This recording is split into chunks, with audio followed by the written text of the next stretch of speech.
Ankit. So we are live now. Okay. Okay. Honorable dignitaries, esteemed faculty, and dear delegates, a very good evening to one and all. I, Dr. Rishikesh, feel privileged to welcome you all on behalf of the entire team at Emcure Pharmaceuticals. We at Emcure are proud to present No Thrombosis Live in Box, our highly acknowledged scientific program dedicated to exploring the multifaceted landscape of interventional cardiology. This program serves as a bridge between knowledge and practical application, aimed at equipping us with the tools needed to enhance the lives of those affected with the cardiac diseases. I take this opportunity to extend a warm welcome to our respected course director, Dr. C.B. Keshamurthy sir. Sir is Chief Consultant Interventional Cardiologist and HOD at Manipal Hospital, Mysore. Past President CSI Mysore chapter. Sir did pioneering work in primary angioplasty at Mysore. Sir established interventional cardiology centers at Salem and Erode, Tamil Nadu. Sir has several national and few international publications and presentations to his credit. Sir also has teaching experience as DNB teacher at Vikram Hospital, Mysore. Sir is principal investigator for landmark trials Rocket AF, Reduce It, Credence, and Horizon trial, and 33 other national clinical trials and registry participation as primary and co-investigator. Thank you, sir, for your continued guidance and support for running this program successfully. Our distinguished moderators, Dr. D. Ramesh sir and Dr. Ganesh Seth sir, are poised to share their knowledge, insights, and practical wisdom to empower us in the fight against the global health challenge of cardiac diseases. It is an honor for me to introduce our distinguished moderators for today.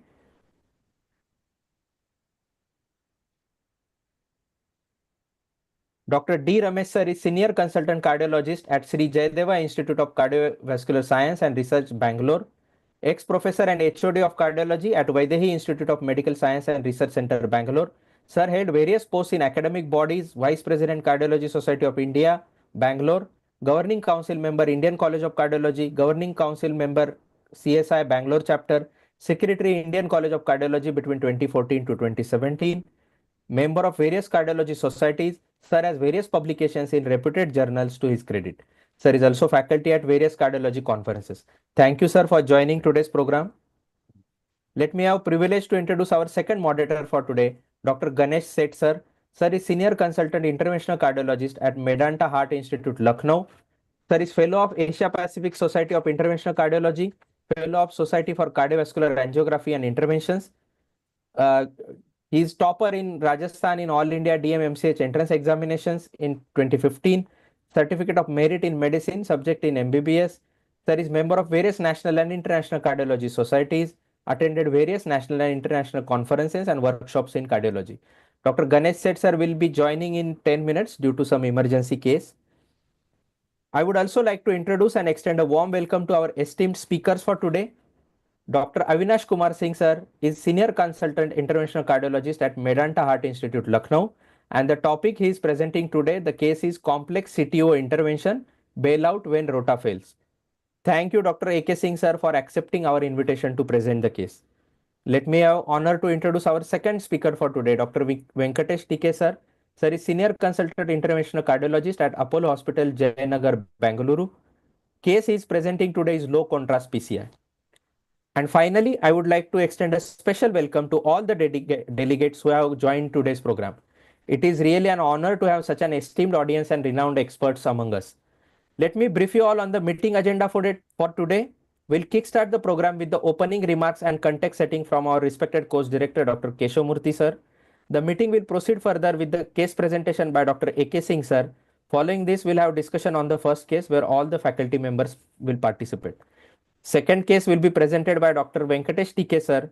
Following this, we'll have discussion on the case where all the faculty members will participate. Post the discussion of all the cases, we'll have the concluding remarks by our respected course director. I request audience to post their questions in the comment box so that we can take up those questions in the end. Without further ado, let's embark on this educational voyage together as we endeavor to enhance our understanding of interventional cardiology. I request esteemed course director, Dr. Keshamurthy sir, to share his opening remarks on today's topic. Over to you, sir. Thank you, Dr. Rishikesh, for that wonderful introduction. And I extend on my behalf a warm welcome to you all. I'm fortunate to be here with such an eminent panel of moderators, my co-moderators, and two very eminent speakers who will present their cases today. And thanks to Emcure for bringing us all together to this wonderful platform where there is an exchange of ideas and a lot of learning. I'm also a learner and a participant in this rather than a course director. That I would like to make it clear at the beginning. So without much ado, we'll embark on the first case presentation. The first case presenter is Dr.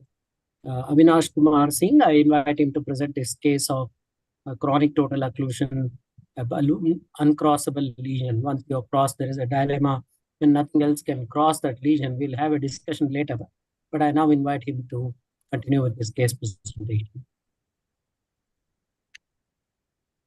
Thank you, sir, and good evening, everyone. So I will be presenting a case which we did a couple of months ago, and though it looks like a simple case, but we were in soup when our hardened devices were not helping us. So this is my case summary.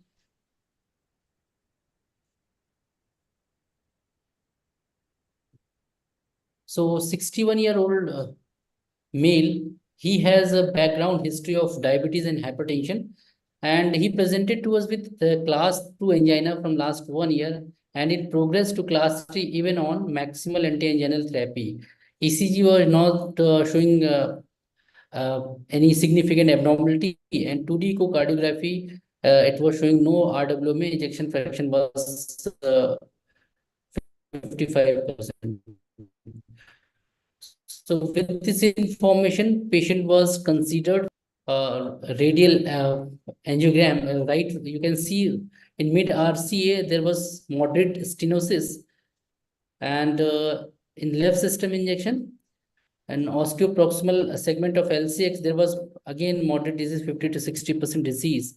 But you can appreciate there is a 100% occlusion at the mid segment of LED, and it looks like a calcific one. So this was the angiogram. We decided to go for PCI to LED, followed by staged symptom guided PCI to RC and LC if it is required. So our plan was to go for PCI to LED. We counseled the patient and considered this patient for PCI. So this was the LED CTO morphology. You can appreciate there is a blend in tree shape and calcific proximal cap with two side branch, one diagonal.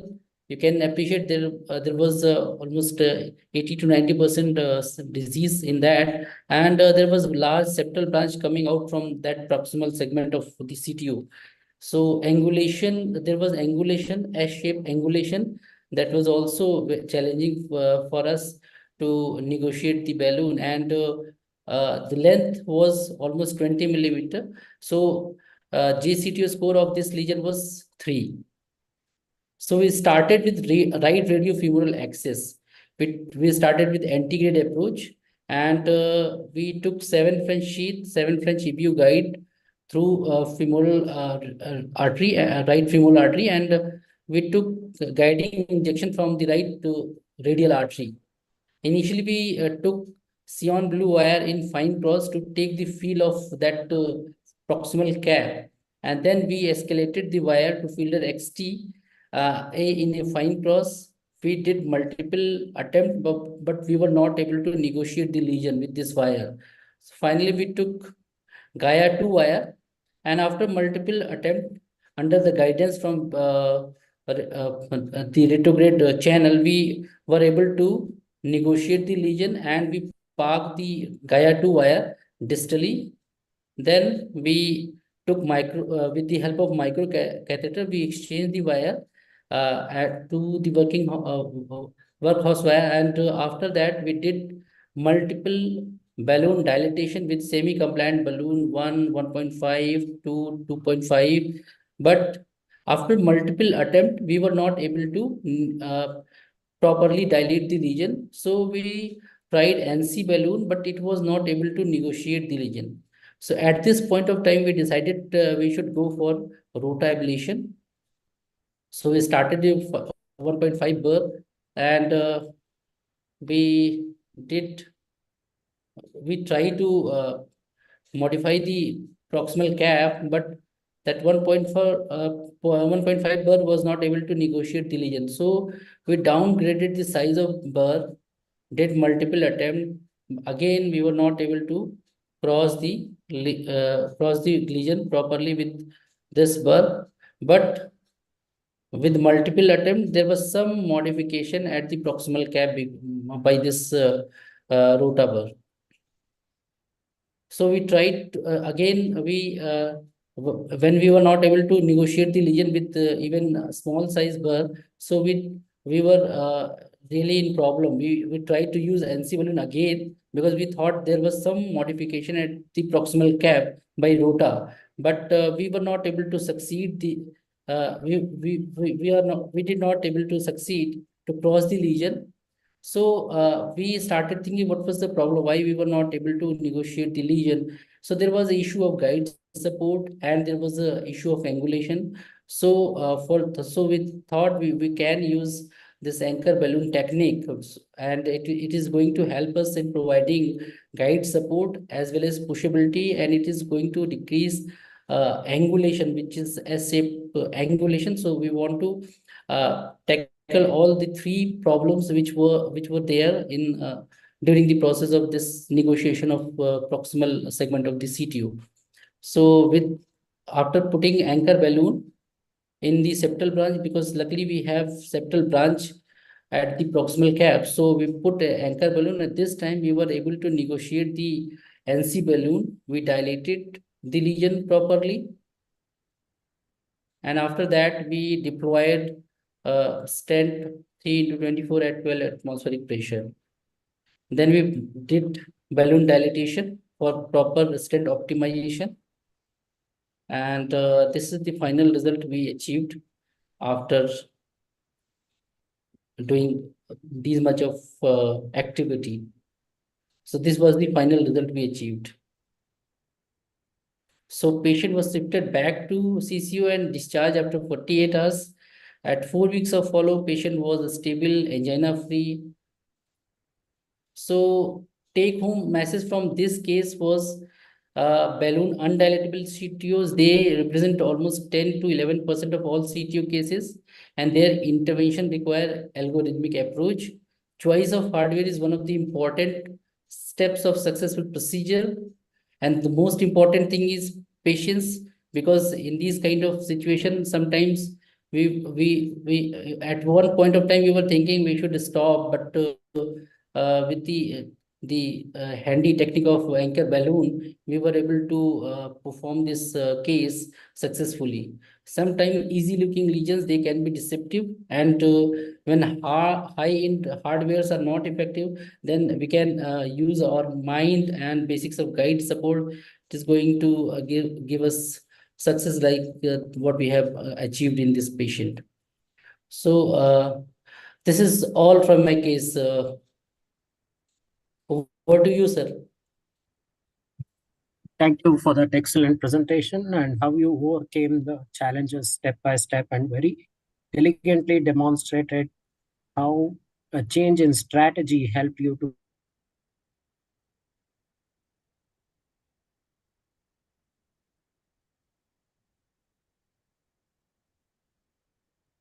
You want to say something more?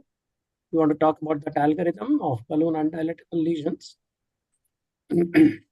Sir, actually, I'm not able to hear, sir. Please, sir, again ask the question. What? Yeah, that algorithm, you want to present it again? That approach to balloon? Yeah, sir. So in case of balloon uncrossable lesions, sir, again, the most important thing is support of guide. The support is important, and we have active and passive supports, and we can use sir extensions. We can use the second step is sir plaque modification, and for that we can use these rota ablation and the granuloplasty and all these things we can use, sir. So the two important thing we used to do in patients of a CTO with balloon uncrossable lesion, sir, we used to increase guide support and we used to second step is lesion modification, sir. Right. Excellent. You have another slide? Yeah, this one. This is another slide, sir, for balloon undilatable, because our lesion was balloon undilatable lesion. Again, sir, we need to see the problem, and like in our case, there was three problem. One was the angulation, calcification, and the third important thing was there was lesser guide supports.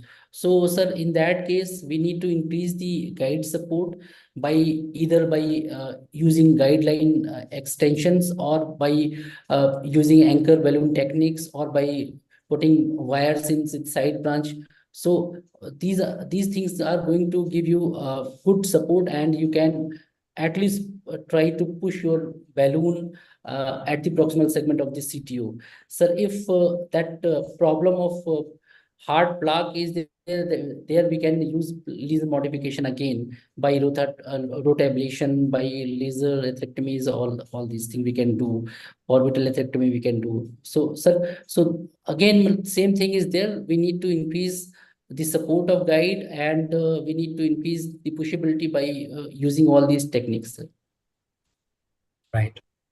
Do you think an imaging data would have crossed once you are dilated with a 1.5 or a 2 millimeter balloon, and that would have helped you to understand the lesion better? Sir, initially we started with 1.5 burr, sir. Sir, but it was not able to cross, sir. So there was a problem also if we use a smaller size balloon burr. Sir, there are issues of sir, stuck burr. So that is why we did 3-4 attempts, but after that we removed the 1.25 rota burr, sir. Excellent. Excellent. I now invite my co-moderators, Dr. Venkatesh, to make comments. Dr. D. hello? Ramesh, Dr. Venkatesh, we all can. Okay. Can I? Yeah, Can I yeah. come in? Yeah. Okay. Now we had one case like this where we did what is known as granuloplasty. Took about 1.25 mg balloon. It went in easily. Then we burst that. So the passage was created. Then we could easily pass about 2 to 2.5 ml. Then we used a cutting balloon about 2.5. So now cutting balloon is known as poor man's rota. So it just modified because it gives the cuts and causes the vessel to expand. So after that we used a regular routine. So I think cutting balloon. If that is not possible, you can anyway you passed a wire. You could have passed another wire, or the another wire you could have passed that balloon. So it would have acted as a cutting balloon. Which, Yes, right. That would These have are all helped much methods further. So balloon uncrossing. So especially cutting balloons are useful in fibrotic hard lesions. But if there is a calcium nodule or something which is preventing the passage of any gear down, this one is just to create a passage so that you can use either rota or you can use lithotripsy. you have to use some kind of plaque modification. Just to create a passage for the bigger equipment to pass on. Absolutely. yes. Dr. Venkatesh, you want to say something?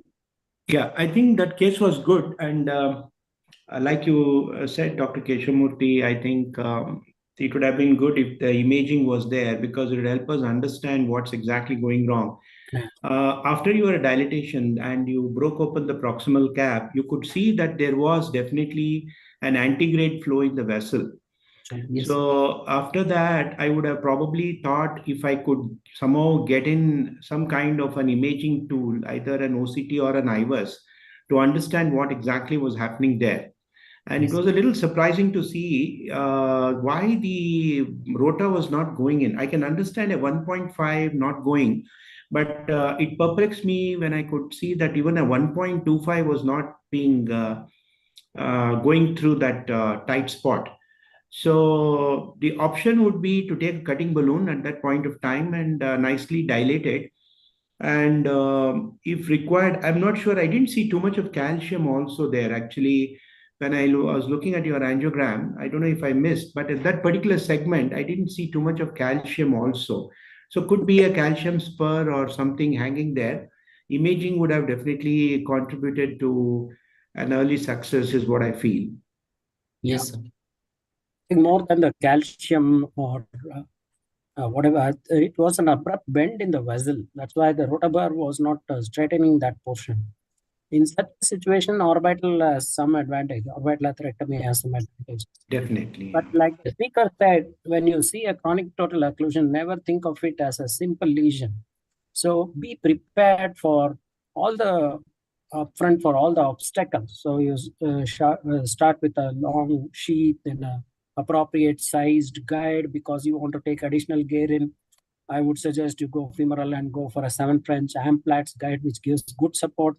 If you find the guide backing off, immediately upgrade to a guide liner or whatever kind of additional guide support. Do not wait for something to be difficult and then do these things. In CTOs, you be upfront with your strategies so that things go on smoothly. Yeah. And then because of that abrupt bend, this technique of trapping helped the side branch with the balloon inflated that helped you to cross the lesion and finally give a good successful result. So finally, when I summarize, I'll bring up all these points again. So if there are any further questions in the chat box, we can ask. Otherwise, we can go on to the next presentation. Was a guideliner used, right? So guideliner I didn't use it. I was thinking we should use it, but there was one septal branch, so I thought we can use that septal branch for anchor balloon. And after putting that anchor balloon in that branch, we were able to negotiate the lesion. Sir, initially, sir, NC balloon was not able to negotiate this lesion. So that was the problem. So that is why, because semi-compliant balloons, we were able to negotiate that semi-compliant balloon, but it was not able to dilate the lesion. Then we started using this NC balloon, but it was not able to negotiate the proximal cap. Once you have opened that wire, you could have used Grand Slam or Iron Man, which would have given much support for that. It would have this one straightened out the torture. Grand Slam would have been better, over which you could have taken the equipment down. Huh?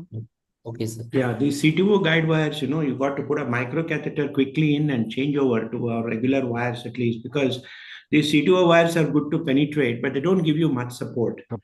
So you should probably be, even many a times we see when you change over the CTO wire to a BMW or even, some conventional, whatever workhorse wires you have, they give you more support. But here there was a bend. I think Grand Slam would have straightened out. It would have given more support now. So that we were, I told you, it was a S-shaped bend, sir. So that is why we were not able to properly penetrate the proximal cap, sir. No, after using that your Gaia 2 wire, you would have changed over to Grand Slam, which would have helped you in two ways. One, straightening out the angulation, and secondly, it would have given a better support for your equipment to go down. So anchoring would have been avoided. Okay, sir.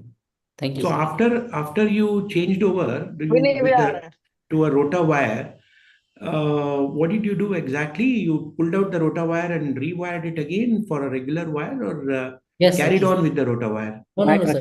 We use a regular wire, sir. Okay. Yeah. Okay. Any questions in the chat box, Dr. Rishikesh? No, sir. So far, there are no questions. Okay. So we can move to second case. So we can move Dr. on to Ganesh Seth, who is our welcome second monitor for welcome, today, Dr. Ganesh joined. Seth. Welcome, Dr. Ganesh. Thank you, sir. Thank you. Sir, Thank your comments, sir. We would love to hear your comments on this case. Sir, I haven't seen this case, so I would not be able to comment. Okay. Now I invite Dr. Venkatesh PK, very eminent and senior cardiologist from Apollo Hospital, Bangalore, to present his case. Thank you. And I think my slides are visible. Yes, sir. So Yes, requesting you to make it full screen. Right. Full screen. Is it full screen now? Yeah. Yes, sir. And are my slides moving? Yeah. Yes, sir. Yes. Yeah. Thank you. So today's basic presentation will be on low contrast PCI, because we are all confronted many a times with patients whose creatinine is on the higher side, and we defer doing angioplasties. And many of them do not get the benefit of angioplasty either because of the fear from the doctor's side, or because of the fear from the patient side, or because the nephrologist says, no, you can't do it. The creatinine is quite high and all that. So we need to devise a way out of this problem. And one of the solutions we have is something called as a low contrast PCI. So let's go ahead with a case presentation showing what is a low contrast PCI. This is a 70-year-old female with an acute coronary syndrome manifesting as NSTEMI, sinus rhythm with an ejection fraction of 40%, and presented with acute pulmonary edema, but then slowly recovering because of medications and diuretics and whatnot. And the problem was an ongoing chest pain with a comorbidity of diabetes, hypertension, and CKD. So with this background, we proceeded to go ahead with the angiogram. And this is what the angiogram showed. So you can see at the bottom of the slide that the right coronary artery is looking good. And if you look at the left anterior, left elevocranial, you can see that there's almost a subtotal occlusion of the left anterior descending artery. And the circumflex also on the areocaudal view is again some kind of a subtotal occlusion, and you can see a TIMI 2 flow going on there. So with this picture, we thought that we will open the the LAD, and what we thought was we'll just go initially and pre-dilate with a 220 balloon, a long balloon, so that we could establish some kind of flow there, which would help us to take some imaging equipments inside. And rightly so, we went in after dilating the tight lesion and put in an IVUS catheter. Otherwise, the IVUS catheter would not go when you have such tight lesions. So this is the IVUS run from distal to proximal. You can see here, as we come along, that distally also there is a lot of diffuse disease. And then comes this good-looking thing. This is actually a myocardial bridging. So you can see the myocardial bridging on the IVUS run beautifully. And as we come a little proximally, the lesion gets tighter and the MLA really goes down. And then subsequently, proximally, you try to get a proximal nice landing zone. So without wasting much time, I'll just show you what we have. We have the proximal landing zone, which is, of course, showing a minor disease. And it's got a good MLA, 6.2. And when you look at the tightest spot, it's got an MLA of 1.94, and the distal landing zone is showing about 3.57. It's not a very great distal landing zone, but still probably a residual disease there, but still something to go by. So the distal LAD was dilated with a 220 balloon post IVUS, because we did find that there was a lot of disease there. And then after dilating, we again went in with the IVUS catheter, and we find that there is a minute dissection near the distal landing zone, but that was very small. We were not really very worried about that. And then, of course, we took a stent, and the beauty of this was that there was a diagonal wire which we had put. So when we put a diagonal wire, we know where to start the stent from. So let me go back. When you run here, the proximal, when you run this, you can clearly see that we have a diagonal wire here as a marker of our proximal landing zone. Can we see that? So this will serve as an important tool for us. We don't have to give injections. So we use this diagonal wire as our marker. And we took a 2.75 to 24 synergy, and then we inflated this stent, implanted the stent. The proximal edge was looking good. And there was a little bit of an under-expansion in the mid part, giving us an MLA of 2.6.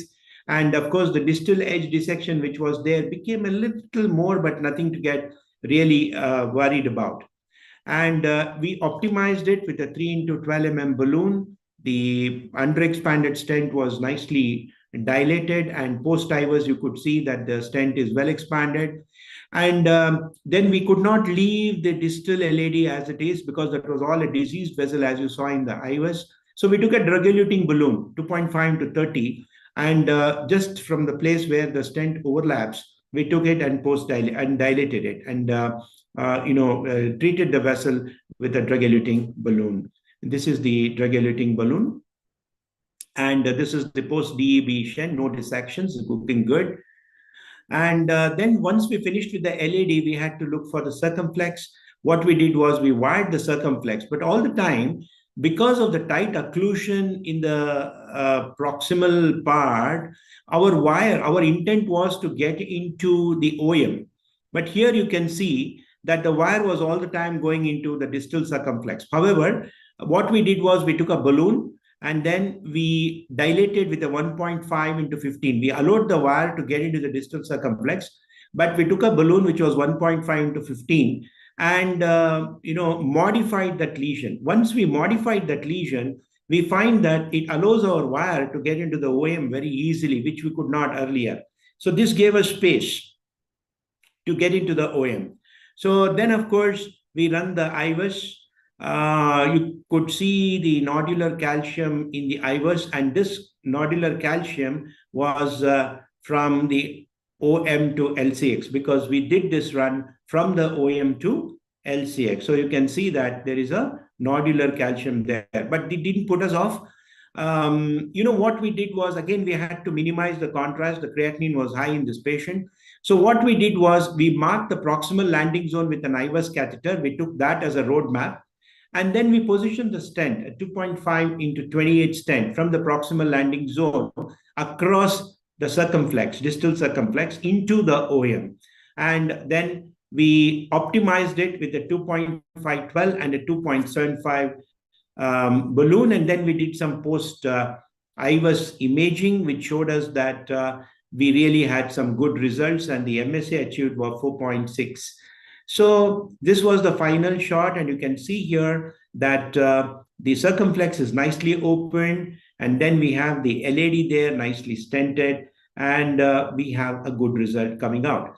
So the indication for PCI, once the eGFR is less than 30, or the serum creatinine is more than 1.5, or eGFR is less than 45, then we also have to consider some clinical factors like age more than 75 years, ejection fraction less than 35, diabetes, recent hypertension or shock.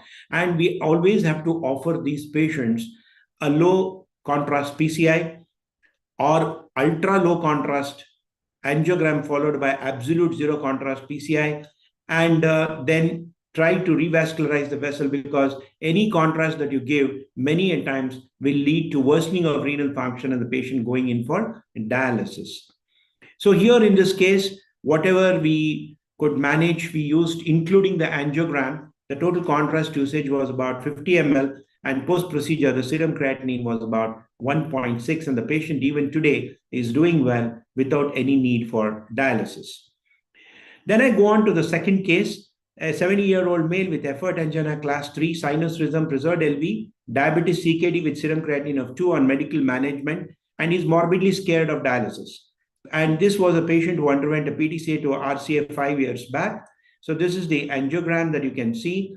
The left system is okay. Distal circumflex is all diffusely diseased. We don't want to do anything there. But then if you look at the RCA, which is almost like a super dominant vessel, you can see here that it's all calcified, corrugated, and it's got diffuse disease. So what we do is we look at the IVUS runs. In the proximal RCA, you got a 360-degree calcium there. In the mid RCA, again, there's also a lot of heavy calcium, and you can see that the MLA is about 3.3, and the distal RCA seems to be, again, showing calcification, but the luminal diameter is about 8.06.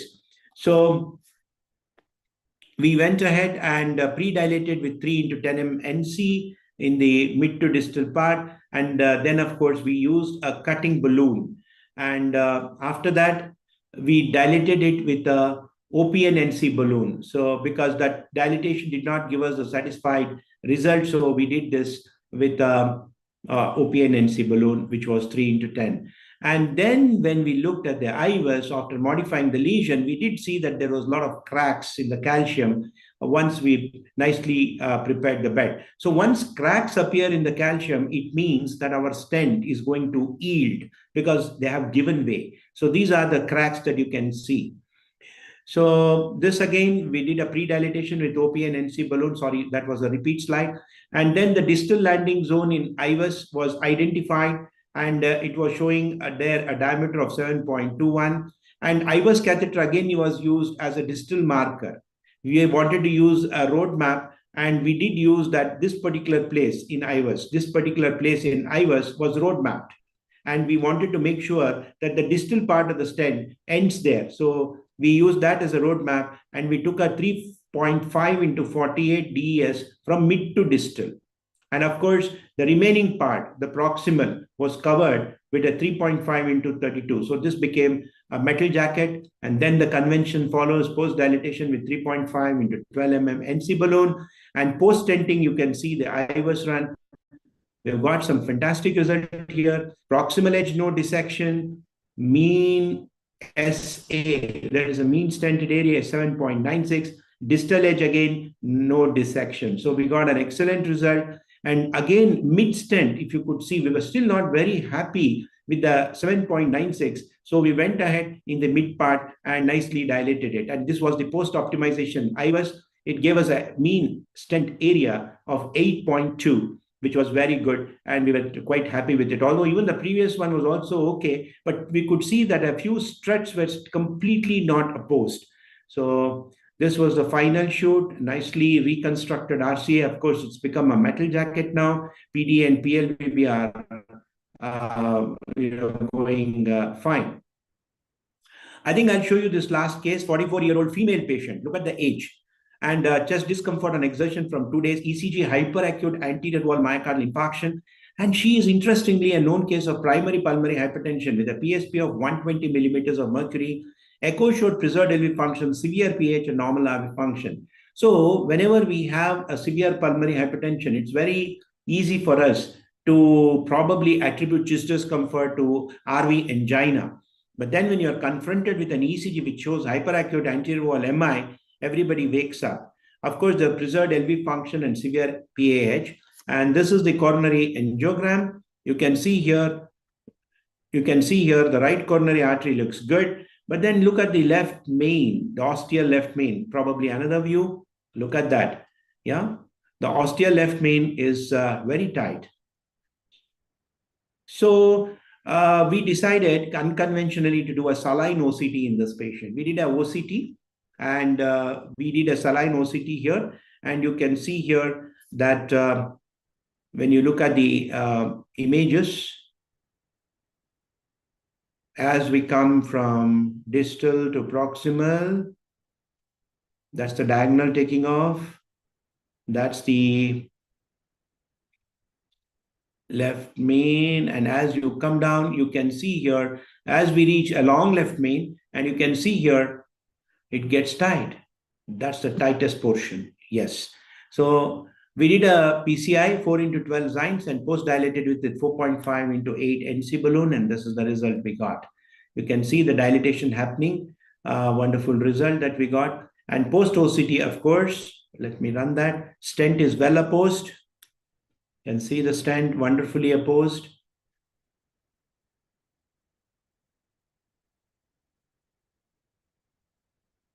Yeah, the stent struts are coming in. So you can see that there is no under expansion, no stent struts hanging anywhere. And that's the ostial. Very good,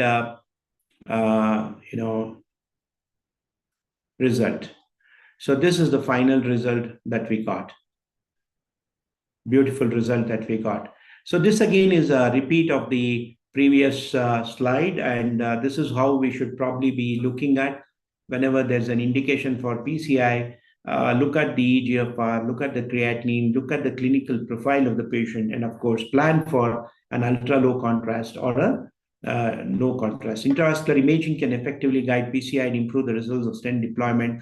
IVUS guided absolute zero contrast PCI is feasible and safe in these high-risk patients, and even complex PCI can be performed successfully without major complication. Thank you very much. And with this, I end my presentation.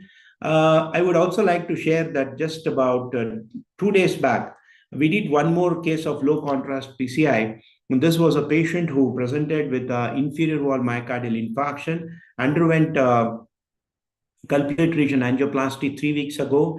And then his inaugural creatinine when he presented to the hospital was 1.45, and it jumped to 2.2, and he went on having this creatinine of 2.2 over the period of next 2 to 3 weeks. But then he was being troubled by angina because he had a LAD and circumflex both sides lesions, which was pretty tight.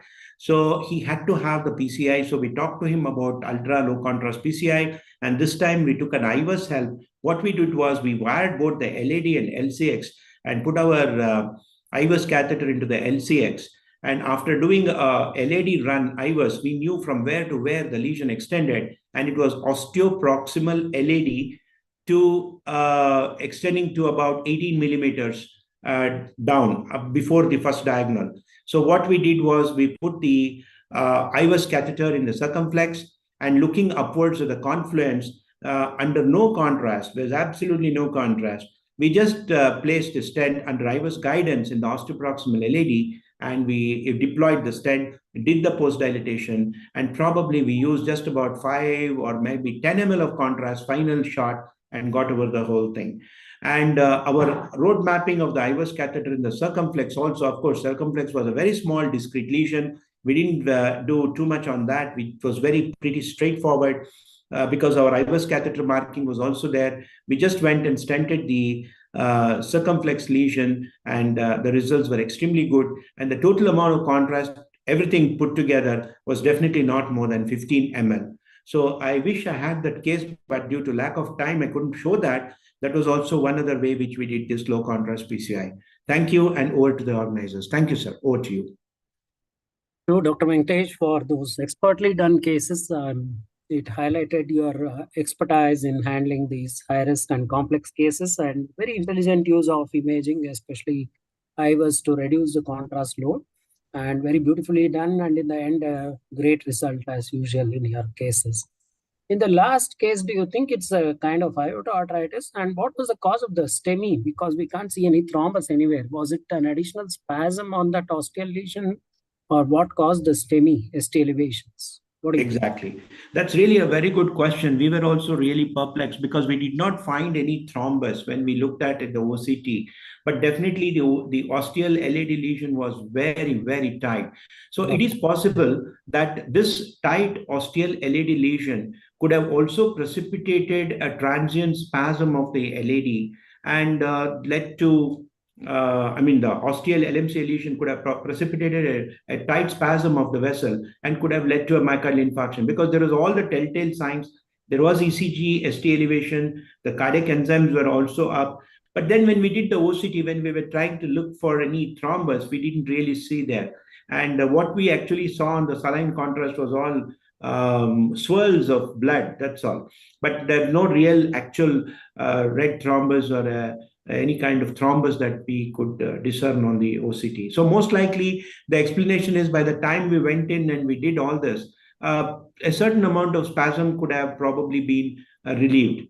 But by then, to be honest with you, the patient continued to have chest pain. And I don't know if it was also the hypertrophied myocardium, the RV, which was also in some way contributing. The patient also had severe PAH. Maybe, I don't know if that was also putting that extra myocardial consumption demand and could have caused some kind of ST elevation on the ECG with the enzyme elevation.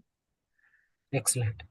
The second thing I would like to know is, was there any disease activity? Because when we treat these patients during acute disease activity, they seem to have slightly higher events. So if we have to do in an emergent situation, we follow them up and try to see their disease activity with CRP, ESR, and all the correct. And try to correct. That is what we did was we involved our hematologist actually for the thrombophilia screen, because she was very young. She was just 44-year-old. And normally it is a protocol here that whenever we have patients who are young and who present with myocardial infarction or NSTEMI, or we find a thrombus when we are doing any imaging, it becomes a part of a protocol to refer these cases to the hematologist, and they do this thrombophilia screen where they look at homocysteine, protein C deficiency, protein S deficiency, and they also, especially in females, look for antiphospholipid antibody syndrome. And then, of course, we also know that there's something called as a triple variant antiphospholipid antibody syndrome, which are being increasingly reported. So we look at all these things actually. And in this patient, rheumatologist also was actually involved to see if there was any contribution from connective tissue disorders. But nothing really honestly came out of the whole thing. Right. Wonderful. Those were really great cases. And this concept of low contrast or ultra low contrast has been around for some time. In fact, even before imaging catheters were available, we used to be always aware of how to reduce the contrast. That awareness is very important. You don't keep on injecting and doing more injections. Do a precise job without much injections, especially in patients with borderline creatinine, those at-risk patients. So even in a normal PCI where creatinine is normal, you have to practice these techniques, and then only you will become an expert when you really have to save on contrast. Before the available of the IVUS catheter, we used to use the wire themselves as markers. We used to put a wire in the side branch, like you did in the first case. You put the wire in the diagonal. That itself acts as a marker, and keep that as the center, and see the lesion and implant a slightly longer stent maybe to cover the lesion and avoid missing it. And the second thing is use another second wire, the radio opaque portion, which is about 3 centimeters in most of the wires. Use that as a measurement so that you need not make additional injections. And once you place the stent using that, pull out the wire and then implant the stent. So many other techniques we have used. In large super dominant RCAs, we have used a clot aspiration catheter and put it distally so that you can just induct a little bit of contrast to just see the lesion, then pull it back and do a stenting. So all these kind of techniques can be used. You have to be proactive in these situations. You cannot just give contrast and let the creatinine increase and then look back and see what could have been done. So these are very interesting lessons that we have learned today from imaging, co-registration with IVUS and various other techniques, so elegantly demonstrated by Dr. Ventesh. I now invite my co-moderator, Dr. D. Ramesh, and all the others to take part in the discussion.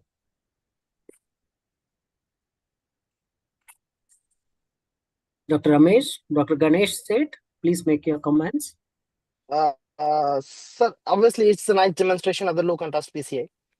Sir, I want to ask why you took your wire back in the first case.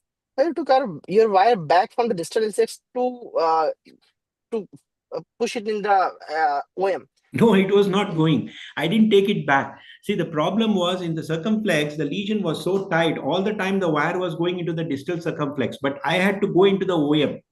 So what I did was I just went into the distal LCX, then took a balloon and dilated the tight lesion which was proximal to the OM. That gave me the maneuverability to negotiate my wire into the OM. And you saw in my very next video how easily after I dilated with a 1.5 mm balloon, my wire could easily go into the OM. My wire was all the time going into the circumflex because that nodular calcium there, what was there exactly between the circumflex and the OM was a nodular calcium. It wouldn't permit the wire to get into the OM easily. That was we were also wondering why am I not able to get my wire into the OM all the time going into the distal circumflex. Then but after then dilation, you again if I would have done that case, then I would have placed the second wire in the OM rather than no, I went into the OM. putting. I don't need a second wire. The same wire I pulled back because there is no lesion And to then you stent in the took two distal wires in the circumflex. OM as well as distal LCX. While placing the stent, you No. took two wires. No, I don't want to do anything in the distal circumflex. I dilated the proximal circumflex. My stent is from proximal circumflex to OM. Distal circumflex, I'm not doing anything there. Yes. I'm not doing anything to distal circumflex. I am interested in the lesion in the proximal circumflex going into the major OM. I don't have anything, no lesion there in distal circumflex to touch. But the problem was my wire was all the time going into the distal circumflex. So to make my wire get into the OM, I dilated the lesion with a balloon, and that gave me a little more maneuverability to take my wire down into the OM. That's how it is. And I stented it from the proximal circumflex to the OM. That's what happened. Yeah, many a times the proximal plaque modification helps you to branch. It changes. Negotiate the wire, obviously. Yeah. Any other comments? Sir, Ramesh sir, you are on mute. Dr. Ramesh is on mute, I think. Yeah, now I'm now you're audible. Yes, you are audible. Referring to Ganesh, instead of dilating it, there's one thing known as blocking technique. The wire which has already gone into the distal LCX, you could have put a balloon over that and taken a second wire. You would have deflected into the OM without dilating the lesion. Because sometimes what happens, When you dilate, you may cause dissection, which may extend either proximally or to the distally. Then you are in the dilemma. Instead of putting one stent, you have to put two. So what you can do is pass a wire to the distal LCX where it went, wherever it goes. Take a small balloon, 1.5 ml, just slightly inflate it to block it. Then pass another wire. When it hits that inflated balloon, it gets deflected into that particular region. This is not blocking belt technique, or what is known as reverse wiring. You bend the wire bend the wire on that, so you make a U wire. Then when you're coming from the distal LCX, just pass to it, it will just get into that. So this is known as reverse wiring or a block technique. And coming to your second question, that what Keshamurthy was referring, that osteal lesion. You said that despite there's no lesion, could it be a myocardial infarction with non-obstructive coronary artery disease? But we did yeah, correct. But you can't label it that. Here is an obstruction which we demonstrated on the OCT. Because there's a lesion there. You already demonstrated lesion, but the flow was almost TB3 and there was no But thrombus. then, no, but the definition of Minoka is you should make sure there is no obstruction. There is an obstruction here. It doesn't classify as Minoka. No or minimal obstruction. But this is not minimal. This is very tight. Osteal, I almost understand, because 90%. osteal left main, I understood your stenting. And the second thing was you did think of, I think there's one more, like when you have this one PCI with serum creatinine like this, carbon dioxide angiogram is coming into vogue. In the Western world, Yeah, they but use we are carbon not. dioxide. I'm not Carbon using dioxide. it. They are more now. The carbon dioxide angiograms are used more in peripheral vascular disease by our vascular But it is surgeons. used in coronaries also. We started with peripheral. Now it has come to coronaries.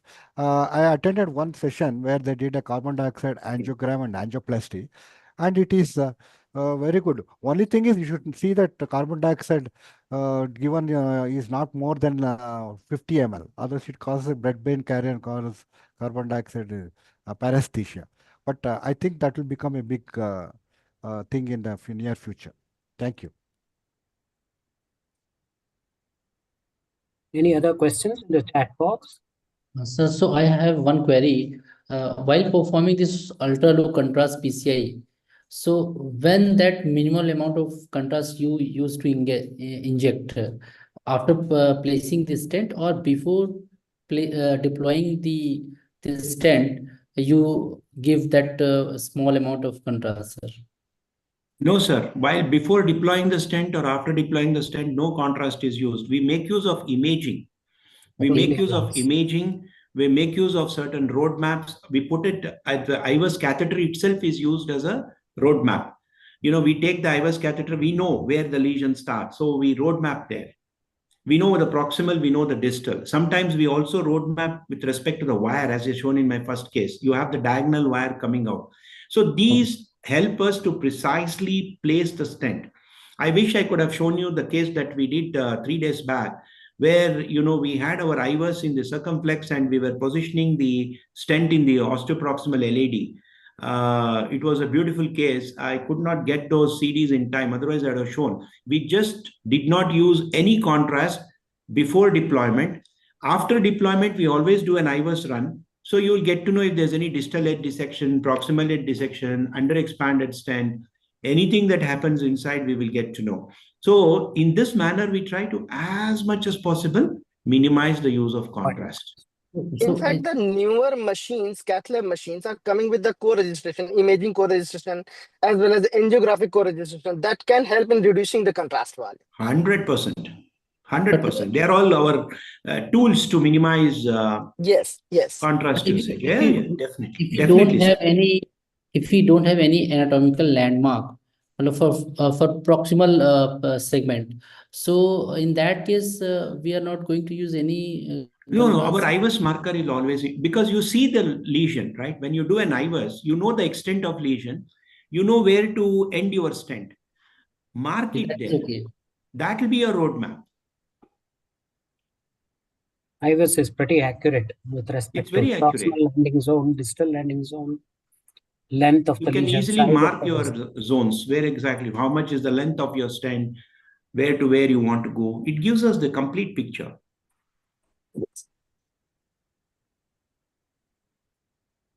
Right. Thank you all for the wonderful comments. And since it was supposed to be a CTO Sir, session, this is one last question. You Yeah. think this low cost PCA should be done when the creatinine is 1.5? Normally we do when it is more than 2.5 or more than 2.5. Not necessarily, sir. I think you I should think- practice in every case. Even Yeah. in the creatinine is normal, you should practice a low contrast. That's how you learn when you get into challenging cases to reduce the total amount of contrast. So contrast is always, Completely you do agree. not know which patient will develop contrast-induced nephropathy. You think a diabetic patient who is dehydrated near normal creatinine, but they can develop some contrast-induced nephropathy. So be careful in every case. Be stingy with contrast. That's what I advise all the people. I agree. I believe the comorbidities also dictate the contrast volume. The Absolutely. diabetes, the hypertension. Then again, you should use the low contrast as much Yeah. as possible. Yeah, make the minimum number of injections. Many times we think we'll profile the lesion, look at things and all that. Many times it is imaginary. And now with imaging coming in, you don't require so many angiograms at all. So those are my thoughts about reducing the contrast. So since I think we are nearing the 9 o'clock mark, but I'll just take 2 minutes and show about 3-4 slides because it was supposed to be a CTO session. With the permission of my co-moderators, just a few things about what I thought is important in chronic total occlusions. Many people in whatever field they're expert, they call it as a final frontier. People say peripheral interventions, aortic interventions are final frontier, CTOs are final frontier. Nothing is a final frontier. Finally, when you are challenged by a complexity or a difficult situation, that is your final frontier, and you have to devise your own mechanisms. In fact, Theodore Roosevelt has once said, wherever you are with whatever you have, do the best thing that you can. Do not think that some device will come and rescue me or I'll get something better and all that. Stop that mentality. Just do what best you can in the geographical location where you are with whatever resources you have. And that is the kind of philosophy I've been working with it. So why is CTO called as a final frontier? Of course, the procedures are challenging because the vessels have been occluded for a long time. They are hard, difficult to cross. The anatomy has been difficult. Many of the times, these lesions have been tried elsewhere and failed procedures. The time and effort required is quite tremendous as compared to a routine, say, primary PCI, which you can finish in 5 or 10 minutes. A CTO is more a planned, time-consuming, effort-consuming, back-breaking effort. So that's why maybe it is called as the final frontier. We cannot discount the radiation exposure, an extremely important part of the life of an interventional cardiologist. When we get on to some 10, 15, 20 years of practice, you will realize that radiation will certainly have effects on many of us, and that is the reality. Irrespective of what protection you use and the procedures you do will ultimately have a telltale effect on every one of us. Just as we discussed, the amount of contrast is sometimes a limiting factor in chronic total occlusions. Always be aware of the contrast. Upfront, if you start saving, when you get to the limit, you will have some limit so that you can complete that procedure successfully. Hardware is another extremely important thing in CTOs because many of the times when we fail, when we take up CTOs and think we can get over it, we realize that some wire is missing in our portfolio, or when there is a complication, we suddenly find that we don't have the right type of covered stent or a coil or a gel foam or whatever is there. So extremely important to set your eyes on the hardware box and keep everything available for a successful outcome. The expense. Many a time, a simple angioplasty, you can get away with a cost which is planned. Whereas in a CTO, when you ask for more and more wires, escalate the equipment, use imaging, use additional tools to get across, do additional plaque modification, do rotablation, calcium treatment, the expense becomes tremendous. So this is one thing you cannot completely plan for. Many a time you would have counseled the patient for 2 or 3 things, but ultimately the expense would have outrun everything because you would have started with one workhorse wire and one CTO wire. But finally, when you see your CAT table, you would have used something like 6 or 8 wires or 10 wires because you just want to get across and complete the procedure successfully. Of course, complications is one thing you cannot anticipate completely, though you are always on the lookout for that, always at the back of your mind. In a chronic total occlusions, complications is always there. but they suddenly appear and you have to have your way of dealing with them. Go by protocol. Whenever there is say a pericardial effusion or a perforation, type 3 perforation, stepwise you go about it, then you can salvage the patient can be salvaged. Coping with unsuccessful revascularization. Physically, mentally, this is very challenging. You have spent some 3 or 4 hours in the cath lab with about 120 minutes of radiation. You are fully zoned out, and then you come out and tell the patient attendants on the face that despite our attempt, it was unsuccessful. So much money has been spent, but we were unable to treat the lesion successfully, because for us as cardiologists, it is a different measure. But for the patient, success or unsuccessful procedure means completely different things. So coping with this is one thing which we have to learn and practice in our minds and be ready with the right kind of solutions. So what are the key steps to success? Planning, and more planning. CTOs are not ad hoc procedures. Sometimes we are forced to take up CTOs in ACS, or sometimes, very rarely, even in an acute MI, you can be confronted with a CTO. But apart from that, it has to be a planned procedure. You have to plan the appropriate timing. You have to image them previously, do a CT maybe. I'm not very fond of CT, but CT is supposed to help a lot as per the Japanese operators to understand the morphology of the lesion and everything, the hardware, the anticipated complications, the time, even your OPD, for example. What puts pressure on you in a CTO is that you are not got out of the cath lab in 60 minutes or 1.5 hours. You keep getting calls from the outpatient to see patients who are waiting outside. So these kind of situations put an indirect pressure. Though you go on, complete the procedure, there is a kind of a subtle irritation which comes in because of these things. So really plan these procedures in the early morning when you are really fresh in the mind and in the body, not when at the end of the day when you are fully tired and you just want to get on with this case. Please plan your CTOs in a proper manner. About the indication, I know as interventional cardiologists, we are absolutely sure that this patient will benefit with a certain procedure before embarking on that. But in a CTO, make doubly sure. Have an imaging modality to support you. Do have a myocardial perfusion scan or something which supports the indication for really opening this CTOs. Because if you see all the randomized trials of CTOs, some of them have come as negative because they were taken up without enough imaging evidence, or the volume of myocardium that really benefited was low. So in those studies, there was no mortality benefit despite so much effort.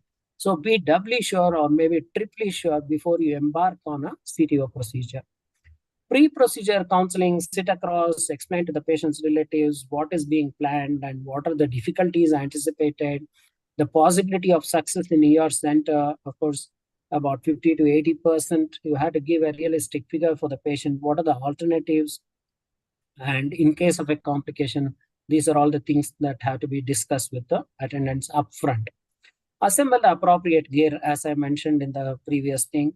As far as possible, your toolkit, CTO toolkit should be, each and every center can have everything,